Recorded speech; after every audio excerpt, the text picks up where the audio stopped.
بسم اللہ الرحمن الرحیم۔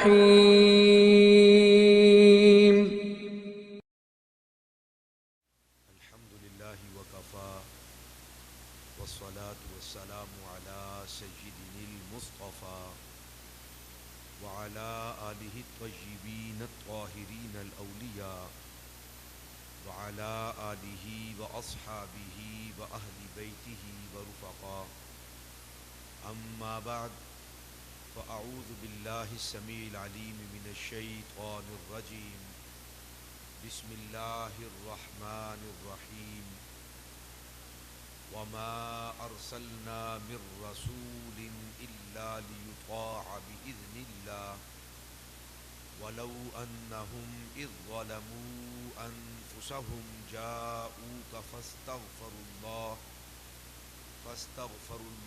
واستغفر لهم الرسول لوجدوا اللہ توابا رحیما۔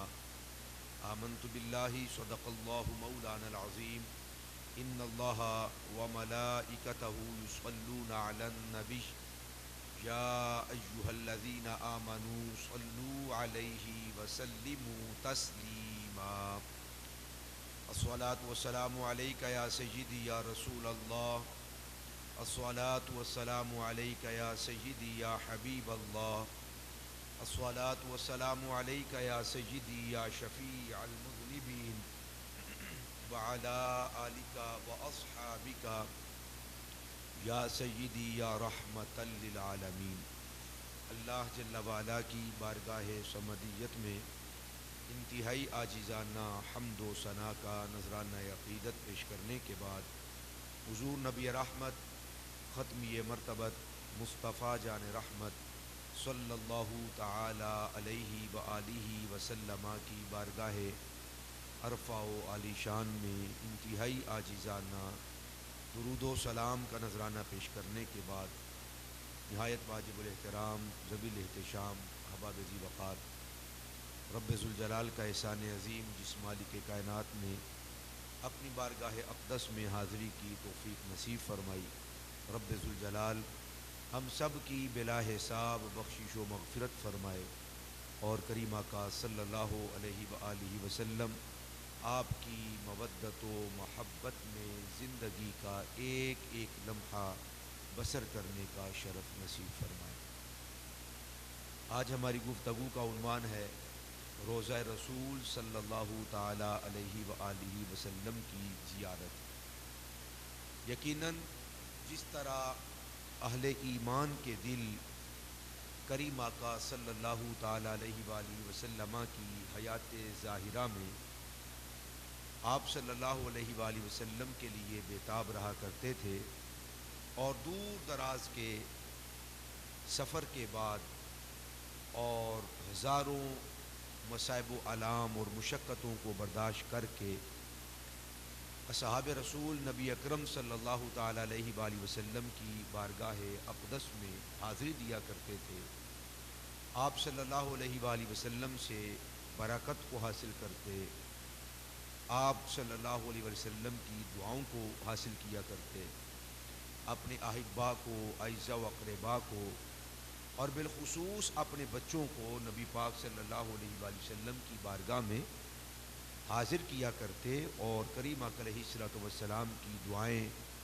اور حضور کی نگاہ عنایت کو اور آپ کی توجہ کو حاصل کیا کرتے تھے۔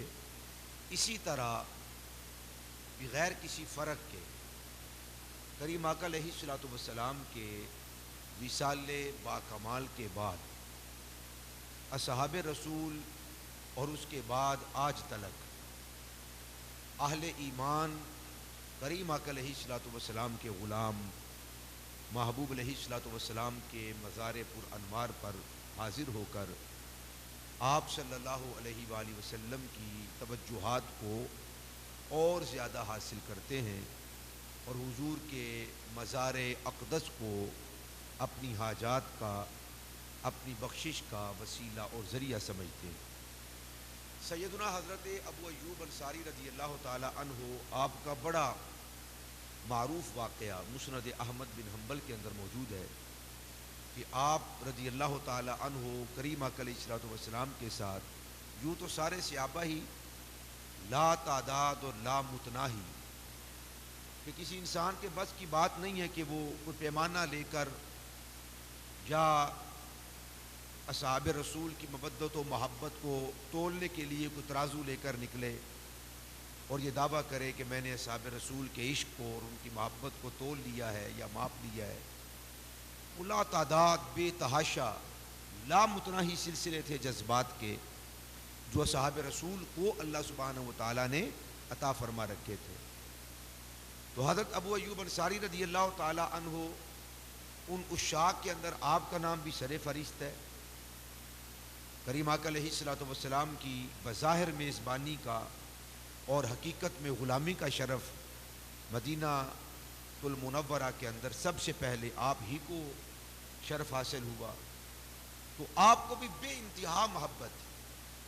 صحابہ اکرام علیہ رضوان کی احادیث موجود ہیں، روایات موجود ہیں کہ ان کا جی ہی نہیں لگتا تھا اپنے گھر کے اندر۔ کام کاج اور مصروفیات یہ مجبوریاں تھیں، حضور کی تعلیمات تھیں، اللہ پاک کا فرمان تھا کہ کسب معاش کیا جائے اور حلال رزق کے لیے اللہ تعالیٰ کے فضل کو تلاش کیا جائے، ورنہ حقیقت یہ ہے کہ یہ احکام نہ ہوتے اور یہ عوارضات نہ ہوتے اور زندگی کے یہ مشکلات نہ ہوتی تو اصحاب رسول کریم آقا علیہ الصلوۃ والسلام کے در دولت پر ہی پڑے رہتے اور حضور کریم آقا علیہ الصلوۃ والسلام کے اپنے کاشانہ اقدس سے نکلنے کا انتظار کرتے رہتے۔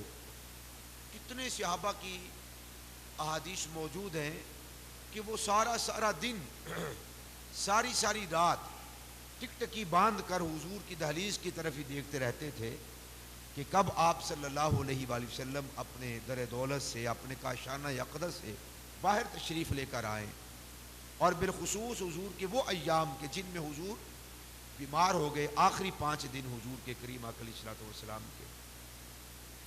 اصحاب رسول تو نماز کی حالت میں بھی رسول پاک صلی اللہ علیہ وسلم کے گھر کی طرف دیکھتے رہتے تھے۔ یہ کیفیات، یہ محبت کے انمول انداز تھے اور لاجواب طریقہ تھا یہ اصحاب رسول کا۔ تو حضرت ابو ایوب انصاری رضی اللہ تعالی عنہ کی بھی بڑی دیدنی کیفیات تھی۔ حضور کے وصال با کمال کے بعد اپنے گھر سے آ جاتے اور اپنے رخسار کو کریم آقا علیہ الصلوۃ والسلام کے مزار پر انوار پر لا کے رکھ دیتے اور گھنٹوں روتے رہتے اور تبرک کے طور پر حضور کے مزار پر انوار کی خاک مبارک لے کر تو اپنے سر پر بھی ڈالتے، چہرے پر بھی ڈالتے۔ تو بعض لوگوں نے تو سمجھ لیا کہ یہ دیوانے ہو گئے۔ تو ایک روز مسند احمد بن حنبل کی روایت ہے کہ اتنی محبت حضور کے ساتھ، میں نے پہلے عرض کیا کہ جس طرح حضور کی ظاہری حیات میں اصحاب رسول کشاں حضور کے دربار میں حاضر خدمت ہوا کرتے تھے، وصال با کمال کے بعد بھی یہ ان کے معمولات کے اندر یہ بات داخل اور شامل تھی کہ وہ حضور کے مزار پر انوار پر اسی طرح، اسی ذوق کے ساتھ، اسی محبت کے ساتھ اور والہانہ عقیدت کو اپنے سینے میں سموئے ہوئے حضور کے مزار پر انوار پر حاضر ہوتے۔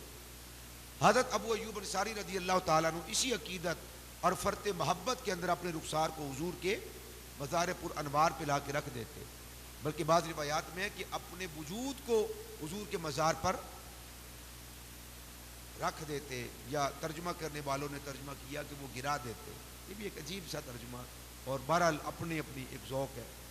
تو وہ لپٹ جاتے حضور کے مزار کے ساتھ۔ میرے خیال میں یہ ترجمہ زیادہ بہتر ہے کہ حضور کے مزار کے ساتھ لپٹ جاتے، آ کر کلاوے میں لے لیتے حضور کے مزار۔ تو مدینہ شریف کا گورنر تھا اس وقت مروان بن حکم، ظالم تھا۔ وہ آیا تو اس نے آ کے حضرت ابو ایوب انصاری کو یہ اس عقیدت کے اندر دیکھا تو اس نے آ کے ٹھڈا مار کر کہا یہ کیا کر رہے؟ تو آپ رضی اللہ تعالی عنہ نے اسی غیرت کے ساتھ مروان کی طرف دیکھا اور آنکھوں میں آنکھیں ڈال کر فرمایا اندھے ہو گئے ہو؟ میں رسول پاک صلی اللہ علیہ وسلم کی بارگاہ میں آیا ہوں، کسی بت کے پاس تو نہیں آیا۔ جو تمہارے خیال کے اندر آیا جس کی وجہ سے تم نے ٹھڈا مارا اور مجھے کہا ہے کہ یہ کیا کر رہے ہو، تو میں کسی بت کے پاس نہیں آیا ہوں۔ اور میں نے اپنے سر کو یا اپنے رخسار کو کسی بت کے آگے نہیں جھکایا ہوا. میں تو فرط محبت میں، عقیدت میں اللہ تعالیٰ کی ذات کو وحدہ لا شریک مان کر اس کے حبیب کے روزے پر آیا ہوں. اور یہ کوئی عبادت کا انداز نہیں، یہ تو محبت کا انداز ہے. عبادت فقط اللہ کے لیے ہے. عبادت تو لا تعداد لوگوں کے سے کی ہی نہیں جا سکتی. عبادت کے مستحق فقط ایک ذات ہے، وہ اللہ. لیکن محبت تو کئیوں سے کی جا سکتی ہے، اور ہماری ایمانی محبت کا مرکز وہ ذات مصطفیٰ. اس کے علاوہ تو کوئی ہماری ایمانی مرکز نہیں ہے. پہلا مرکز حضور کی ذات ہے. پھر آگے جس سے محبت کرنے کا حکم دیا گیا ہے وہ حضور کے وسیلے کے ساتھ حکم دیا گیا ہے. تو یہ اصحاب رسول کی محبت تو محبت تھی. حضرت عبداللہ ابن عمر رضی اللہ تعالیٰ عنہ آپ کے بارے میں آتا ہے کہ آپ جب اپنے گھر سے نکلتے، بڑی قابل توجہ بات ہے، تو کبھی ان کا ارادہ ہوتا مسجد نبوی کا. جب مسجد نبوی کا ارادہ ہوتا بس مسجد نبوی میں آتے، پھر حضور کے روزے پر نہیں جاتے. کیوں؟ کہ وہ نہیں چاہتے تھے کہ ایک نیت کے اندر، یعنی جس طرح ہم بعض کا سوچتے ہیں کہ سفر ایک ہے، فائدے 2 3 4 5. بھائی میں گزر رہا تھا یہاں سے، میں نے کہا سلام دعا کر جاؤں. میں گزر رہا تھا یہاں سے تو میں نے کہا ملاقات کر لوں. میں گزر رہا تھا یہاں سے تو میں نے کہا چلو حال احوال پوچھ لوں. جانا کہیں اور تھا، ارادہ کہیں اور کا تھا. راستے میں آپ کا گھر پڑا تو میں آپ کے پاس آ گیا، یہ اور بات ہے. حضرت عبداللہ ابن عمر رضی اللہ تعالی عنہ ان کی نیت کے اندر اس طرح کا معاملہ نہیں تھا. ان کی نیت خالص ہوا کرتی. جب مسجد نبوی کا ارادہ کرتے بس مسجد نبوی میں آتے، پھر روزہ رسول پر حاضر نہ ہوتے. اور کبھی اپنے گھر سے نکلتے تو فقط روزہ رسول کی زیارت کرنے کے لیے نکلتے.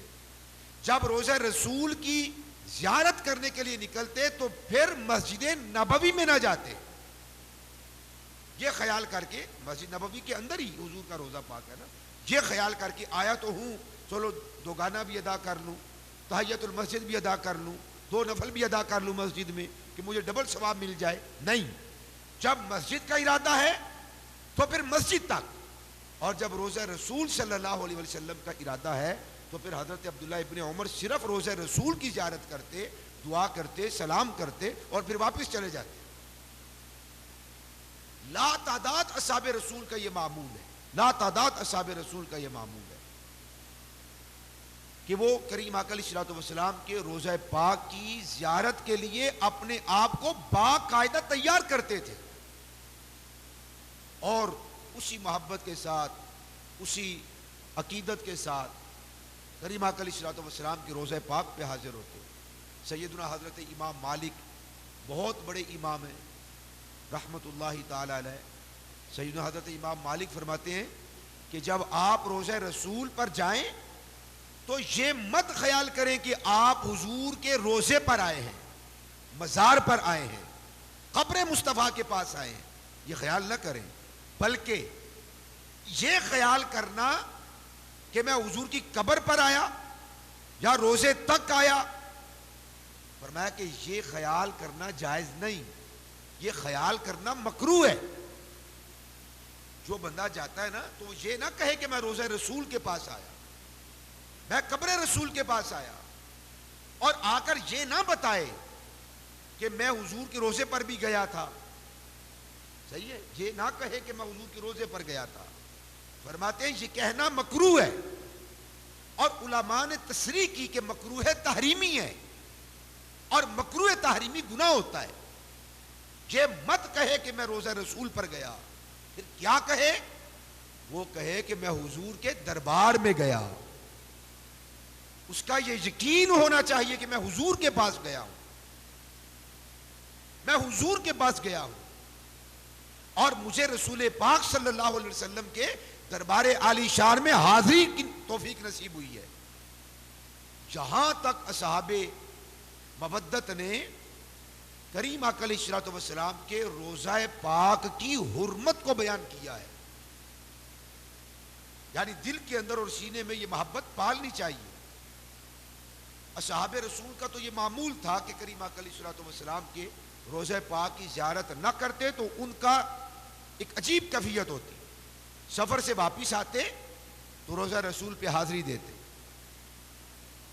کریم آقا علیہ الصلوۃ والسلام کہیں بڑے ضروری کام اور اہم کام کے لیے جانا ہوتا تو پہلے حضور کے دربار میں حاضر ہوتے، جاتے ہوئے بھی اور آتے ہوئے بھی۔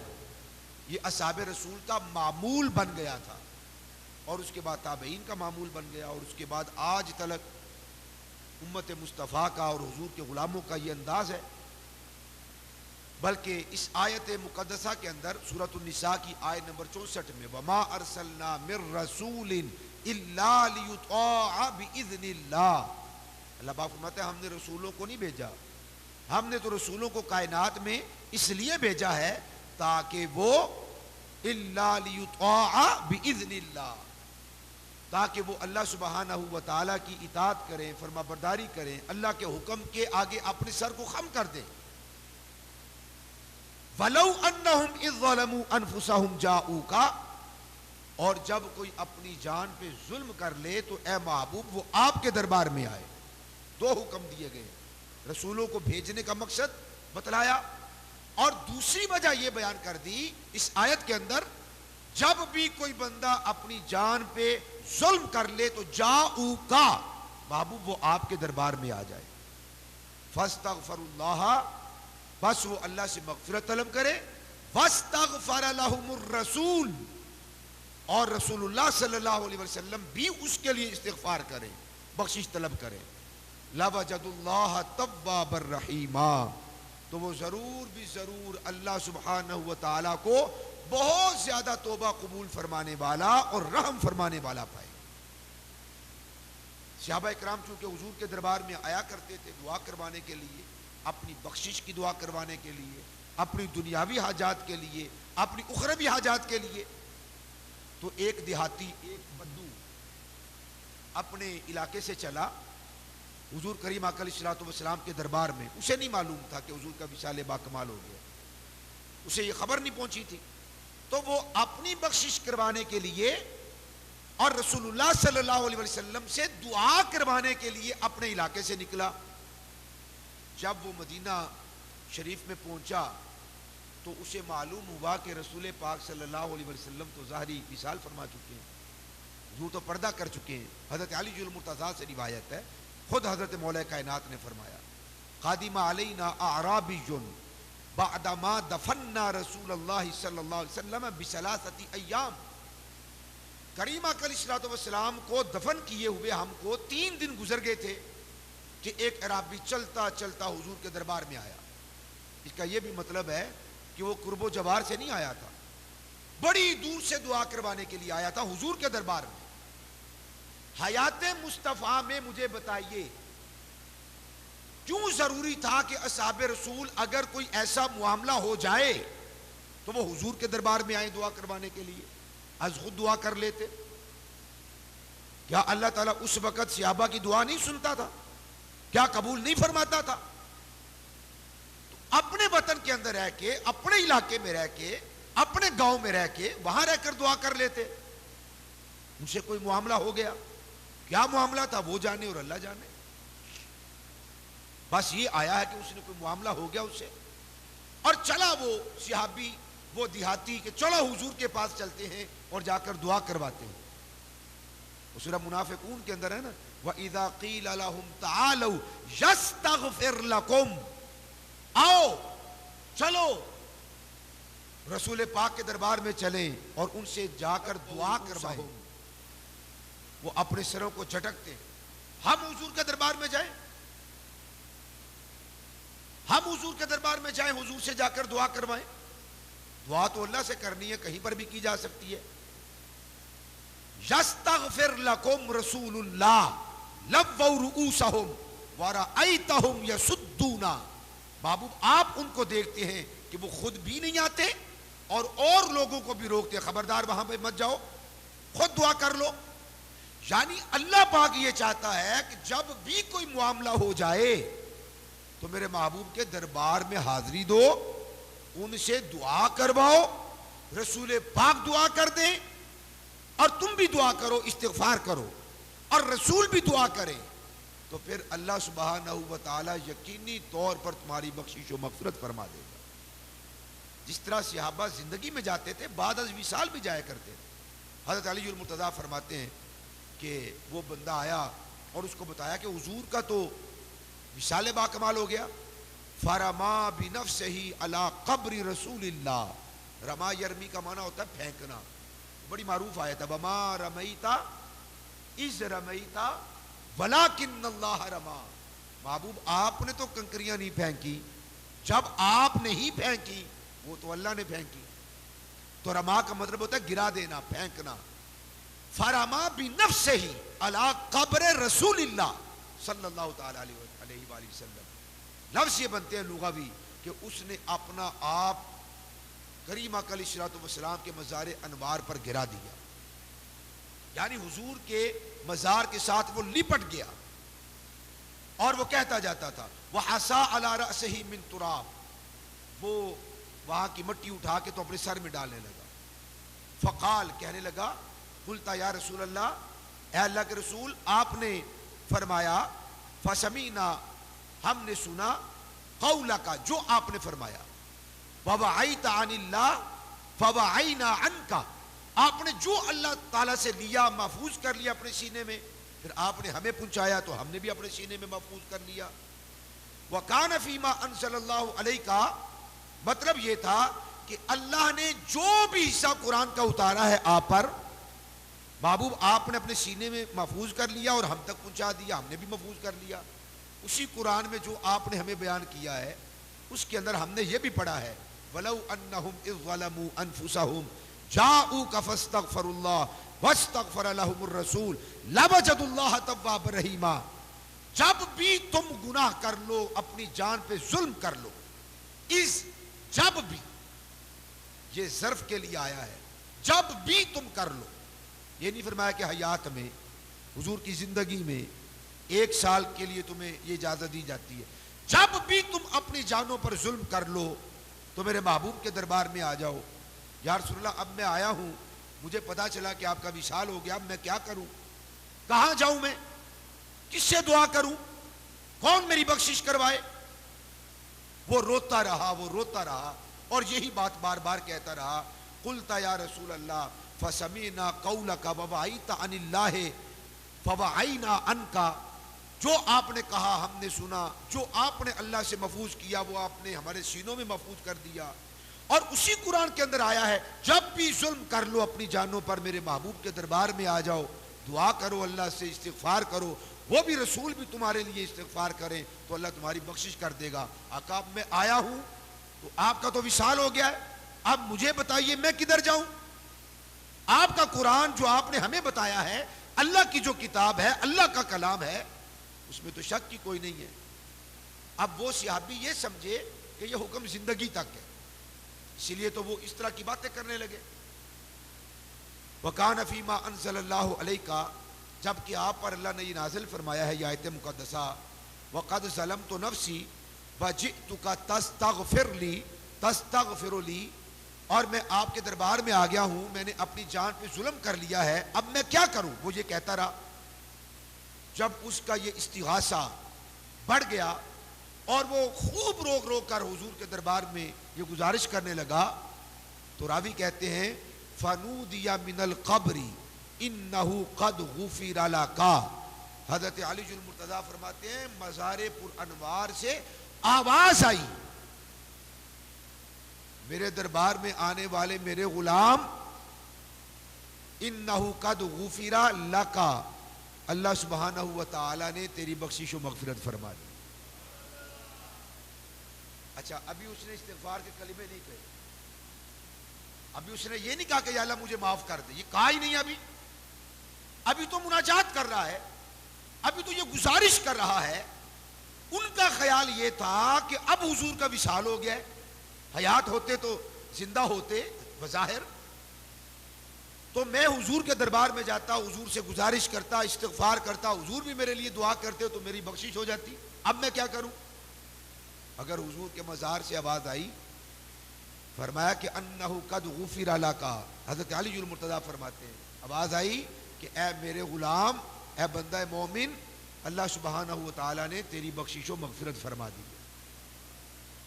یاد رکھیے، مومن جب وصال کر جاتا ہے تو اللہ سبحانہ و تعالیٰ اس کے اعمال اور ایمان اور اس کے گمان کے مطابق اس بندے کے درجات کو زندگی کے درجات سے بڑھا دیتا ہے۔ یہ بات کو سمجھیے، جب بندہ مومن زندہ ہوتا ہے نا تو بڑا وہ افضل و اعلیٰ ہوتا ہے، جب وصال کر جاتا ہے تو اللہ اور اس کے رسول کی نگاہ میں اس بندہ مومن کا مقام زندگی سے زیادہ ہو جاتا ہے، پہلے سے زیادہ سنتا ہے، پہلے سے زیادہ دیکھتا ہے۔ وہ مر نہیں جاتا، کہانی ختم نہیں ہو جاتی، مرنے کے بعد چیپٹر کلوز نہیں ہو جاتا بندہ مومن کا، بلکہ ایک نیا کھاتا کھل جاتا ہے، جو کھاتا دنیا کی زندگی سے کہیں زیادہ افضل بھی ہوتا ہے اور اعلیٰ بھی ہوتا ہے۔ اب اس کو سمجھیے، تو میں اے میرے صحابہ، تم میرے دربار میں آ جایا کرو، استغفار کیا کرو، میں بھی استغفار کروں گا، اللہ تمہاری بخشی فرما دے گا۔ لیکن حضور کے وصال با کمال کے بعد وہ صحابی آ تو گئے استغفار اور مغفرت طلب کرنے کے لیے، لیکن الفاظ ابھی ادا نہیں کیے۔ حضرت علی المرتضیٰ کرم اللہ وجہ الکریم فرماتے ہیں کہ مزار پر انوار سے آواز آئی، بخشش ابھی اس نے طلب کی نہیں، آواز آئی کہ اے بندہ مومن، اللہ پاک نے تیری بخشش و مغفرت فرما دی۔ حضور کے درجات بھی پہلے سے زیادہ، بلکہ ہر روز، ہر لحظہ، ہر آن حضور کی شانیں بڑھتی رہتی ہیں۔ اس طرح بے شمار امام ابن کثیر نے بالخصوص اتبی کا واقعہ نقل کیا ہے۔ اتبی تابعی ہیں، تو وہ بیان کرتے ہیں کہ میں حضور کے روزے پر موجود تھا، میں حضور کے روزہ اقدس پر موجود تھا، جو میں نے عرض کیا تھا۔ صحابہ بھی کشاں کشاں وہاں پہ حاضر ہوا کرتے تھے، تابعین بھی جب بھی ان کو موقع ملتا وہ حضور کے روزہ پاک کے قریب چلے جاتے، وہیں پہ بیٹھے رہتے جب تک ممکن ہوتا۔ تو اتنی دیر حضرت اتبی بیٹھے رہے، اتنی دیر بیٹھے رہے، اتنی دیر بیٹھے رہے کہ خود بیان کرتے ہیں کہ حتیٰ کہ یہ وقت آیا کہ میری آنکھوں پر نیند غالب آ گئی اور میں سو گیا وہاں پر۔ قد جئتک، ایک عرابی آیا اور وہ آ کے حضور کے روزے پہ کہنے لگا، قد جئتک مستغفرا لذنبی مستشفعا بک الی ربی، یا رسول اللہ میں آپ کے دربار میں آیا ہوں، قد جئتک، میں آپ کے دربار میں آیا ہوں۔ کیا وہ تابعی تھا آنے والا، یا کم از کم وہ تبع تابعی ضرور ہوگا۔ قد جئتک مستغفرا لذنبی، حضور میں آپ کے دربار میں آیا ہوں، آپ کے پاس آیا ہوں، یہاں پر یہ بھی نہیں کہا کہ قبر کے پاس آیا ہوں، قد جئتک، میں آپ کے پاس آیا ہوں۔ وہ امام مالک والی بات، یہ مت کہو کہ میں روزہ رسول کے پاس آیا، کہو میں حضور کے پاس آیا، یعنی حضور کا تصرف ہے۔ مت سمجھو کہ بندہ مومن مزار میں چلا جائے تو وہ قید ہو جاتا ہے، نہیں، بندہ مومن قید نہیں ہوتا، بلکہ یہ تو قبر کی معراج ہوتی ہے کہ بندہ مومن اس کے پیٹ میں آ گیا ہے، تو وہ مزار پر انوار اس جگہ کی معراج ہے کہ آپ صلی اللہ علیہ وسلم اس میں آرام فرما ہے۔ انہوں نے آگے کہا قد جئتک مستغفرا لذنبی، حضور میں آپ کے پاس آیا ہوں تاکہ اپنے گناہوں کی بخشش طلب کروں اور اپنے رب کے دربار میں آپ کی سفارش پیش کروں۔ پھر کچھ اشعار کہے، ثم انصرف الاعرابی، پھر وہ چلا گیا۔ حضرت اتبی کہتے ہیں کہ فغلبتنی عینی، مجھے اونگ آ گئی اسی لمحے میں، فرأیت النبی صلی اللہ تعالی علیہ وآلہ وسلم فی النوم، میں نے خواب میں آپ صلی اللہ علیہ وسلم کا دیدار کیا۔ فقال، حضور نے فرمایا، یا اتبی، اے اتبی، الحق الاعرابیہ، فرمایا دوڑ، جلدی جا، عرابی کو جا کر بتا، فبشرہ، ان اللہ قد غفر لہو، کہ اللہ سبحانہ و تعالیٰ نے آنے والے کی بخشش و مغفرت فرما دی۔ یہ تابعین کے اقوال ہے، یہ تابعی کا قول ہے۔ پہلے حضرت علی المرتضیٰ صحابی کا میں نے آپ کو بتایا، حضرت ابو ایوب انصاری رضی اللہ تعالیٰ عنہ کا معمول، حضرت عبداللہ ابن عمر رضی اللہ تعالیٰ عنہ کا معمول، اور دیگر لا تعداد اصحاب رسول کا یہ معمول تھا۔ وہ آپ صلی اللہ علیہ وسلم کے روضہ پاک کی زیارت کے لیے اپنے گھر سے نکلتے۔ آج مختلف قسم کی سوچیں اور فکریں موجود ہیں، اس میں سے ایک بیہودہ فکر یہ ہے کہ روضہ رسول پر جانے کی نیت نہیں کرنی چاہیے۔ جو بندہ یہ خیال کرے کہ میں حضور کے روضے پر جاتا ہوں، اپنے وطن سے، اپنے ملک سے، اپنے گھر سے یا اپنے ہوٹل سے یہ سوچ کر جائے کہ میں حضور کے روضے کے پاس جاتا ہوں، حضور کے پاس جاتا ہوں، معاذ اللہ یہ شرک ہے اور فلاں ہے فلاں ہے۔ شرک ہوتا تو صحابہ رسول کبھی بھی ایسا کوئی عمل نہ کرتے۔ یہ تواتر کے ساتھ یہ معمول ثابت ہے صحابہ رسول کا، تابعین کا، اکابرین کا۔ اور روضہ رسول صلی اللہ علیہ وآلہ وسلم میں آپ صلی اللہ علیہ وسلم کی شرافت، آپ کی کرامت اور آپ کے مقام اور مرتبہ کو معصور اور قید نہیں کر دیا گیا، بلکہ اللہ پاک نے ہر مومن کی قبر میں اس بندے کے درجات کو جس طرح بلند کر دیا ہے۔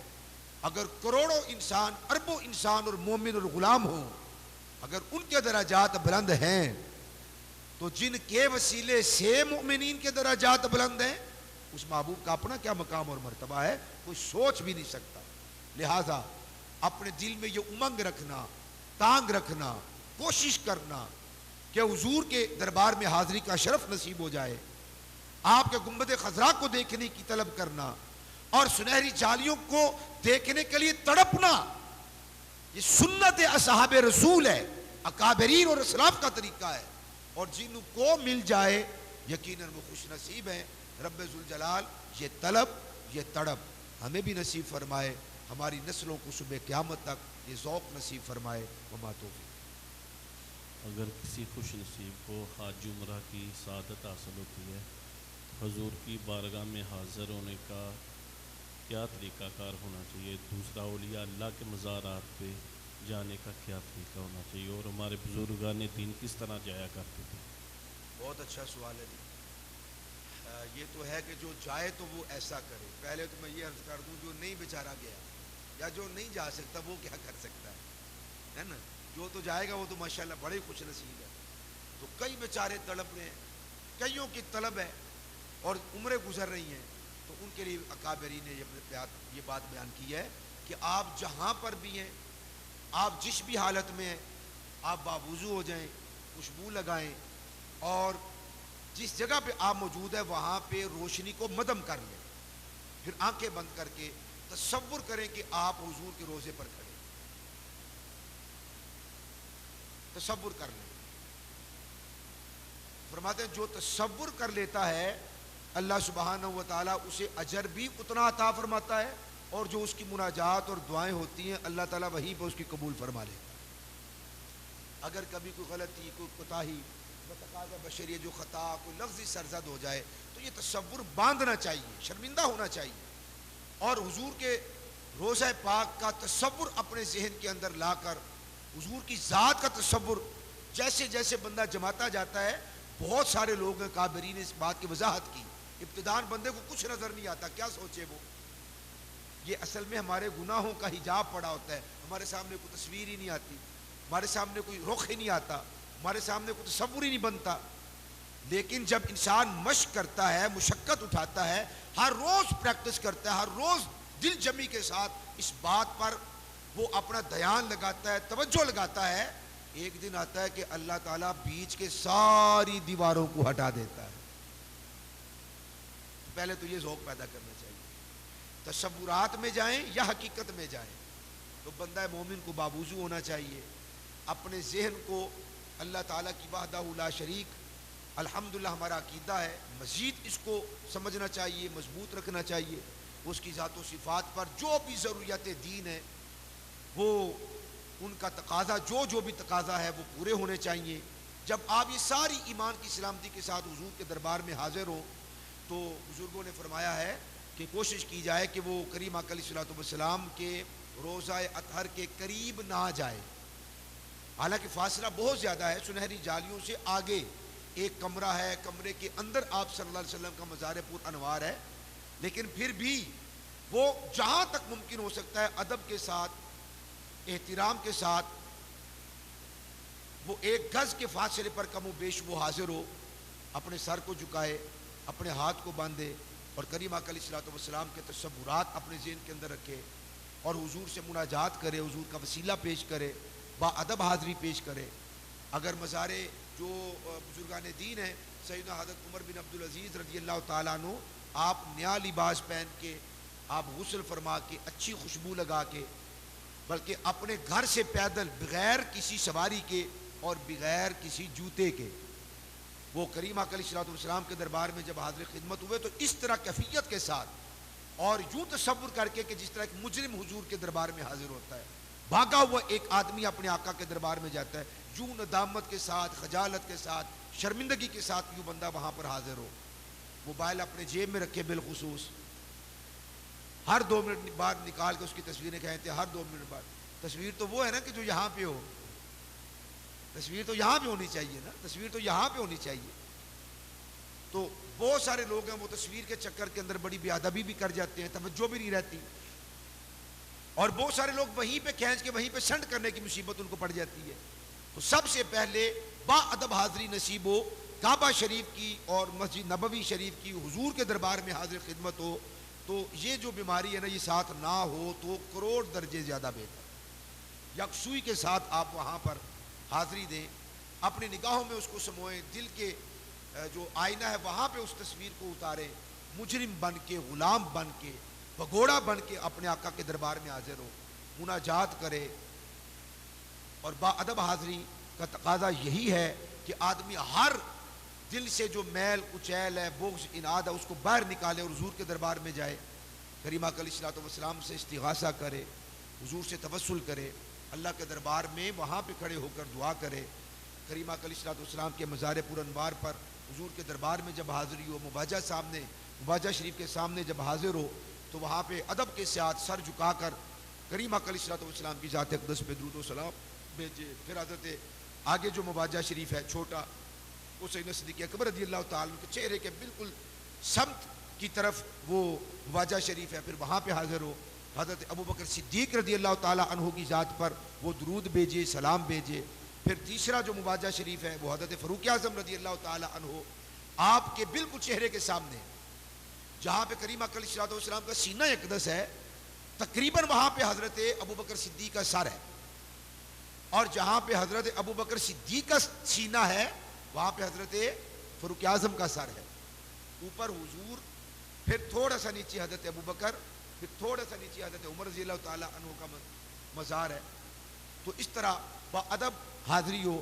ظاہر ہے کہ شیخین کے دربار میں تو وہی سلام بھیجے گا نا کہ جس کے دل کے اندر ان کی محبت ہوگی، اور یہ صحابہ رسول کا طریقہ ہے، وہ جب بھی حاضر ہوا کرتے تھے حضور کے دربار میں بھی سلام پیش کرتے تھے، پھر حضرت ابوبکر صدیق کے دربار میں سلام پیش کرتے تھے، پھر حضرت فاروق اعظم ادب حاضر. جتنا بھی ہو سکے عشق اور محبت کے ساتھ وہاں پہ جائیں تو یقیناً اللہ تعالیٰ حضور کے دربار میں یہ قبول فرمائے. آمین. اللہم صلی علی سیدنا و مولانا محمد معدن الجود والکرم منبع العلم والحلم وبارک وسلم وصلی علیہ. اللہم انا نسألک العفو والعافیت والمعافات الدائمۃ فی الدین والدنیا والآخرہ. رب اغفر وارحم وانت خیر الراحمین. سمعنا واطعنا غفرانک ربنا والیک المصیر. یا الہ العالمین، ہم سب کو اپنے محبوب علیہ الصلوۃ والسلام کا صدقہ کریم آقا علیہ الصلوۃ والسلام کے دربار عالی شان کی با ادب حاضری نصیب فرما. یا الہ العالمین، اپنے محبوب علیہ الصلوۃ والسلام کا صدقہ آپ کی مودت، آپ کی محبت میں جینا اور مرنا نصیب فرما. آپ کی اطاعت و فرما برداری کا شرف نصیب فرما. یا الہ العالمین، کریم آقا علیہ الصلوۃ والسلام کی سنت عظیمہ کو اپنانے اور عمل کرنے کی توفیقات نصیب فرما. اے اللہ، اپنے محبوب کا صدقہ نیکیوں کی توفیقات عطا فرما، گناہوں سے، بدی سے ہمیشہ محفوظ فرما. اے اللہ، تو علی کل شیء قدیر ہے، ہمارے سینے کو، ہمارے افکار کو، ہمارے ذہنوں کو روشن اور منور فرما، محبت رسول سے روشن اور منور فرما. یا الہ العالمین، صحاب رسول کی مودت و محبت، اہل بیت اطہار کی مودت و محبت نصیب فرما، اولیاء عظام کی مودت و محبت نصیب فرما۔ اے اللہ اپنی بندگی کی توفیقات عطا فرما، حضور کی اطاعت و فرما برداری کا جذبہ نصیب فرما، تلاوت قرآن سے ہمارے دلوں کو روشن اور آباد فرما۔ اے اللہ تلاوت قرآن کا ذوق نصیب فرما، اپنی بارگاہ میں سجود کی توفیقات عطا فرما۔ اے اللہ نیم شبی کی آہیں نصیب فرما۔ یا الہ العالمین رمضان المبارک آہستہ آہستہ آہستہ آہستہ ہم سے جدا ہو رہا ہے، اے میرے مالک اس کے ثمرات کو لوٹنے اور برکات کو لوٹنے کی توفیق عطا فرما۔ اے اللہ ہم گناہگار ہیں، تجھے تیرے محبوب کی عزت و حرمت اور آبرو کا واسطہ اے اللہ اس رمضان المبارک میں ہماری کامل بخشش و مغفرت فرما۔ اے اللہ ہمارے بیماروں کو صحت و توانائی نصیب فرما۔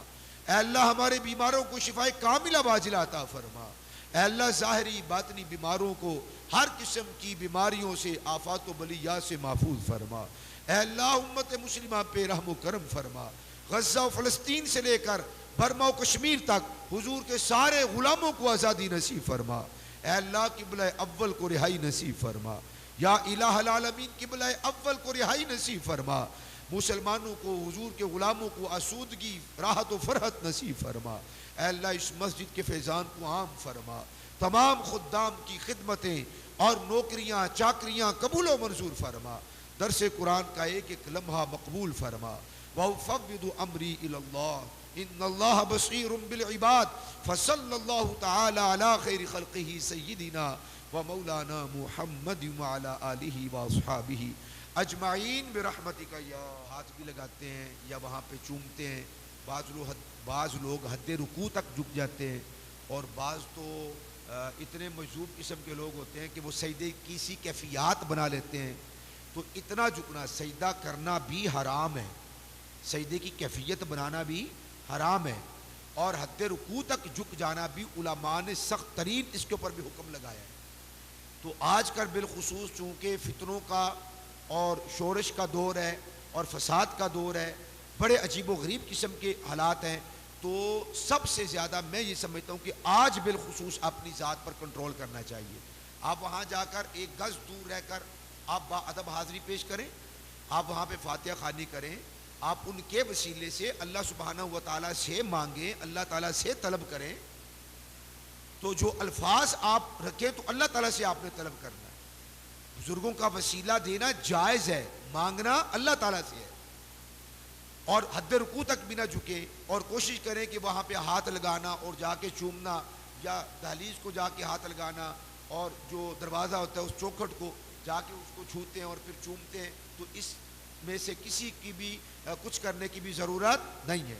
آپ با ادب جائیں، سیدھے کھڑے ہو کر آپ جائیں، اپنے سر کو تھوڑا سا خم کر لیں، اتنا کافی ہے، اور آپ وہاں کھڑے ہو کر ایک گز دور رہیں، بلکہ اس کے قریب بھی مزار کے نہ جائیں۔ آپ جو مناجات آپ کے دل میں ہے وہ ساری آپ کریں، انشاءاللہ اللہ تعالیٰ قبول فرمائے گا۔